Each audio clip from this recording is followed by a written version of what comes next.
नमस्कार किसान भाइयों, स्मार्ट खेती यूट्यूब चैनल में आपका स्वागत है। आज मैं बताने जा रहा हूं वर्मी कंपोस्ट डालने का सही तरीका। अफीम की खेती में वर्मी कंपोस्ट डालने से बहुत सारे फ़ायदे होते हैं, लेकिन अगर आप सही समय पर नहीं डालोगे तो आपको कोई फ़ायदा नहीं होगा। तो सबसे पहले आपको क्या करना है कि 15 दिन पहले आपको कहीं से भी, जहाँ से उपलब्ध हो वहाँ से वर्मी कंपोस्ट लेना है और उसे घर पर लाकर ट्राइकोडर्मा और सुडोमोनास मिलाकर हल्का सा पानी का छिड़काव करके छोड़ देना है।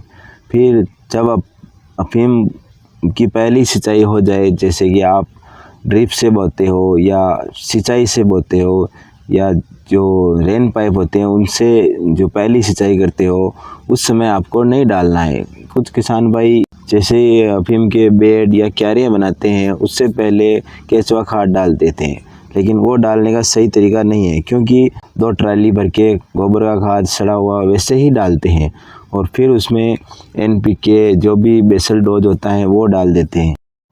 उसमें क्या होता है कि ट्राइकोडर्मा और सुडोमोनास, माइकोराजा, ये तीनों जैविक बैक्टीरिया होते हैं और जब ये जैविक बैक्टीरिया केमिकल के साथ रिएक्शन करते हैं तो जैविक बैक्टीरिया सारे ख़त्म हो जाते हैं।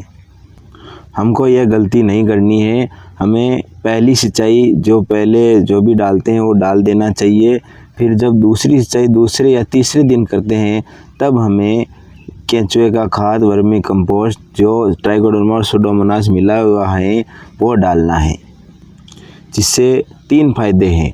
पहला, जो ट्राइकोडर्मा और सुडोमोनास हैं वो ख़राब नहीं होते हैं और वो अच्छी तरह से पानी में छोटी छोटी बूंदों के साथ मिलकर ज़मीन के अंदर चले जाते हैं।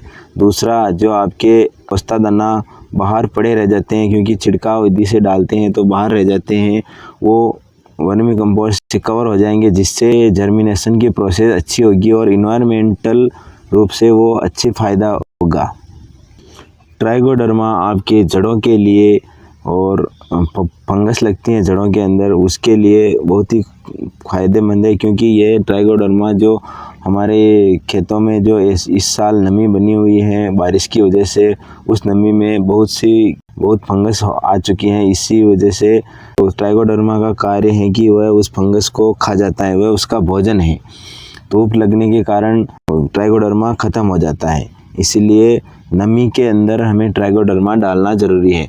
उसके साथ ही सुडोमोनास भी वही कार्य करता है और माइकोराजा हमारी जड़ों को मजबूत बनाने में कार्य करता है और नई जड़ें, वाइट रूट्स बढ़ाने में फ़ायदेमंद है।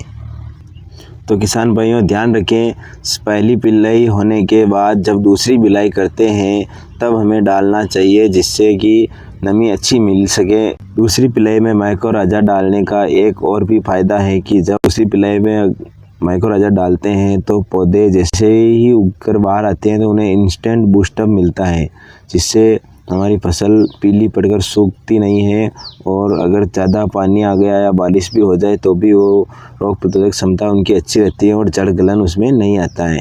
तो जब भी आप वर्मी कंपोस्ट डालें तो उसमें ट्राइकोडर्मा, सुडोमोनास और माइकोराजा का मिक्सचर बनाकर 15 दिन के लिए छोड़ दें और अगली बार जब भी डालें तो दूसरी पिलाई के साथ डालना चाहिए।